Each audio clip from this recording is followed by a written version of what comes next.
नमस्कार. भारत सरकारतर्फे राबवण्यात येत असलेल्या जनगणना 2027चे ब्रीदवाक्य आमची जनगणना आमचा विकास हे आहे. जनगणना 2027च्या पहिल्या टप्प्यात 1 मे ते 15 मे 2026 ह्या कालावधीत स्वगणना होणार आहे. याद्वारे सर्व नागरिकांना आपल्या कुटुंबाची माहिती स्वतः ऑनलाईन पद्धतीने अधिकृत se.census.gov.in च्या संकेतस्थळावर भरता येणार आहे. ही सुविधा घरबसल्या योग्य पद्धतीने आणि कोणत्याही वेळी वापरता येईल.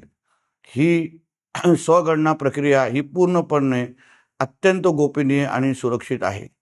तरी सिंधुदुर्ग जिल्ह्यातील सर्व नागरिकांना स्वगणना करून राष्ट्रीय कर्तव्य सहभागी होण्याचे आवाहन करण्यात येत आहे. धन्यवाद. जय हिंद, जय महाराष्ट्र.